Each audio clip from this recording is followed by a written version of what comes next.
ಒಂದು ಮನೆಯ ಮಾಡಿ ಮೃಗಗಳಿಗೆ ಅಂಜಿದೊಡೆಯಂತಯ್ಯ. ದಿವ್ಯ ಚೇತನ ಒಂದು ನಮ್ಮ ಕಲ್ಯಾಣದತ್ತ ಆಗಮಿಸುತ್ತಿದೆ. ಬಸವಣ್ಣ ನೇರವಾಗಿ ಆಚೆಯನ್ನು ಇಲ್ಲಿಗೆ ಕರೆತನ್ನಿ. ಆಗಲಿ ಪ್ರಭು. ಸಮುದ್ರದ ದಡೆಯಲ್ಲೊಂದು ಮನೆಯ ಮಾಡಿ ನೊರೆದೊರೆಗಳಿಗಂಜಿದೊಡೆಯಂತಯ್ಯ. ಸಂತೆಯೊಳಗೊಂದು ಮನೆಯ ಮಾಡಿ ಶಬ್ದಕ್ಕೆ ನಾಚಿದೊಡೆಯಂತಯ್ಯ. ಶಬ್ದಕ್ಕೆ ನಾಚಿದೊಡೆಯಂತಯ್ಯ. ಶರಣು ಶರಣಾರ್ಥಿ. ಬೇಡ ತಾಯಿ, ಹೇಳುವ. ಸಂಗಣ ಬಸವಣ್ಣ, ನಿಮ್ಮ ಶ್ರೀಪಾದದ ದರ್ಶನವಾಯಿತು. ಇಲ್ಲ ತಾಯಿ, ನಿಮ್ಮ ಆಗಮನದಿಂದ ನಮ್ಮಿ ಶಿವಾನುಭವ ಮಂಟಪಕ್ಕೊಂದು ಅಪೂರ್ವವಾದ ಕಳೆ ಬಂದಿದೆ. ನೋಡು, ಇವರೇ ನಮ್ಮ ಗುಹೇಶ್ವರ ಲಿಂಗದ ಅಲ್ಲಮ ಪ್ರಭುಗಳು. ಶರಣು ಶರಣಾರ್ಥಿ ಪ್ರಭುವೆ. ಹೀಗೆ ಬಾ ತಾಯಿ.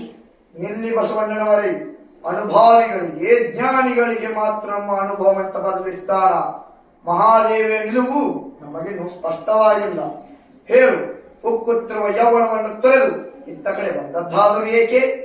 ನಾನು ದಾರಿ ತಪ್ಪಿ ಬಂದವಳಲ್ಲ ಪ್ರಭು. ನಿಮ್ಮಂತ ಶರಣರ ಸಂಘದಲ್ಲಿ ನನ್ನ ಗಂಡನನ್ನು ಅರಸುತ್ತಾ ಬಂದವಳು. ಏನು? ನಿನ್ನ ಗಂಡನನ್ನು ಅರಸುತ್ತಾ ಇಲ್ಲಿಗೆ ಬಂದಿಯೋ? ಹಾಗಿದ್ದರೆ ಹೇಳು, ನಿನ್ನ ಗಂಡನಾರು?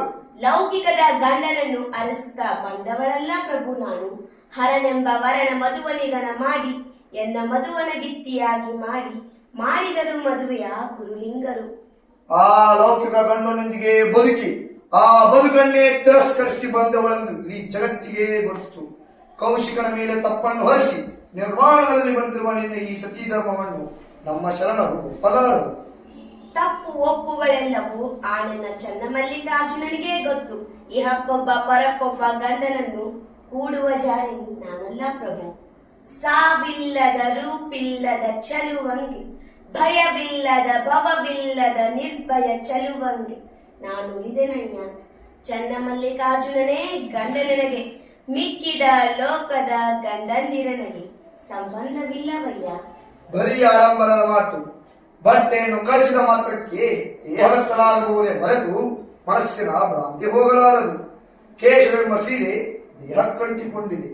ಇವಳ ಅಂಗ ಶುದ್ಧವಾಗಿದೆ ಎಂದ ಮೇಲೆ ಬಟ್ಟೆಯನ್ನು ಬಿಟ್ಟು ಕೂದಲಿಂದ ಮರೆ ಮಾಡಿದ್ದೇಕೆ?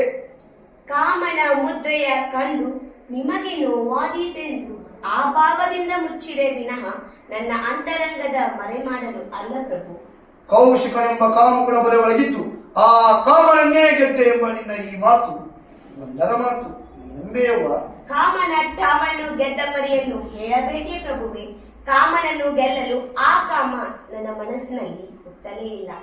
ಕೇಳಿ, ಅಂಗದ ಭಂಗವ ಲಿಂಗ ಸುಖದಿಂದ ಗೆಲ್ಲಿದೆ. ಜೀವದ ಭಂಗವ ಶಿವಾನುಭವದಿಂದ ಗೆಲ್ಲಿದೆ. ಕರಗದ ಕತ್ತಲೆಯ ಬೆಳಕನ್ನುಟ್ಟು ಗೆಲ್ಲಿದೆ. ಜವ್ವನದ ಹೊರಮಿಂಚಿನಲ್ಲಿ ನಿಮ್ಮ ಕಣ್ಣಿಗೆ ಕಾಣುವ ಕಾಮನ ಸುಟ್ಟುರಿಯುವ ಭಸ್ಮವ ನೋಡಯ್ಯ. ಪ್ರಭು, ಈ ಚಿನ್ನವನ್ನು ಇನ್ನೆಷ್ಟು ಪರೀಕ್ಷಿಸುವಿರಿ? ಈಕೆಯ ಮಹಾ ವ್ಯಕ್ತಿತ್ವವನ್ನು ಪರಿಚಯ ಮಾಡಿಕೊಳ್ಳಲು ಇಷ್ಟು ಸಾಕಲ್ಲವೇ?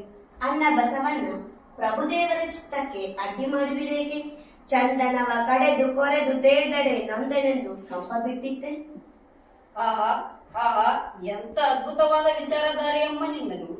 ಶರಣರೇ, ನೋಡಿದಿರಾ ನಮ್ಮ ಮಹಾದೇವಿ ತಾಯಿಯ ಘನ ವ್ಯಕ್ತಿತ್ವವನ್ನು? ಬಾ ತಾಯಿ ಬಾ. ನಿನ್ನ ಈ ಪರೀಕ್ಷೆ ಜಗದ ಕಣ್ಣನ್ನು ತೆರೆಸಿದ ಪರೀಕ್ಷೆ. ಹೆಣ್ಣನ್ನು ಆದಿಶಕ್ತಿ ಅನಾದಿಶಕ್ತಿ ಎಂಬುವರು. ನಾನುವಿಲ್ಲದ ಸೀಮೆ ಇಲ್ಲದ ಅಂತರಂಗದ ಪ್ರವೇಣಿ ನಿನ್ನ ಪಾದಗಳಿಗೆ ನಮೋ ನಮಃ. ನೋಡಿದೆಯಾ ಬಸವಣ್ಣ? ನೋಡಿದೆಯಾ ಚನ್ನ ಬಸವಣ್ಣ?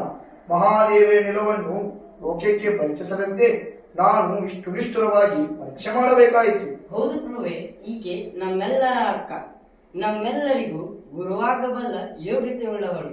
ಅಕ್ಕ ಮಹಾದೇವಿ ನಿನಗೆ ಶರಣು ಶರಣಾರ್ಥಿ. ಹಾಗೆಲ್ಲ ಹೇಳಬಾರದು. ನಿಮ್ಮೆಲ್ಲರ ಕರುಣೆಯ ಶಿಶು ನಾನು.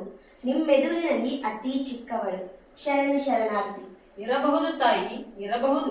ವಯಸ್ಸು ಅತಿ ಚಿಕ್ಕದೇ ಇರಬಹುದು. ಆದರೂ ಜ್ಞಾನದಲ್ಲಿ ನೀನು ಎಲ್ಲರಿಗೂ ಅಕ್ಕನಾಗಬಲ್ಲವಳು ತಾಯಿ. ಹಿರಿತನ ಕೇವಲ ವಯಸ್ಸಿನಿಂದ ಬರುವುದಿಲ್ಲ. ಬಸವಣ್ಣನ ಮನೆಯ ಮಗಳಾದ ಕಾರಣ ಭಕ್ತಿ ಪ್ರಸಾದವನು ಕೊಟ್ಟನು. ಚನ್ನ ಬಸವಣ್ಣನ ತೊತ್ತಿನ ಮಗಳಾದ ಕಾರಣ ವಕ್ಕ ಪ್ರಸಾದವನು ಕೊಟ್ಟನು. ಪ್ರಭುದೇವರ ತೊತ್ತಿನ ಮರಿದೊತ್ತಿನ ಮಗಳಾದ ಕಾರಣ ಜ್ಞಾನ ಪ್ರಸಾದವನು ಕೊಟ್ಟನು. ಜ್ಞಾನ ಪ್ರಸಾದವನು ಕೊಟ್ಟನು. ಜ್ಞಾನ ಪ್ರಸಾದವನು ಕೊಟ್ಟನು.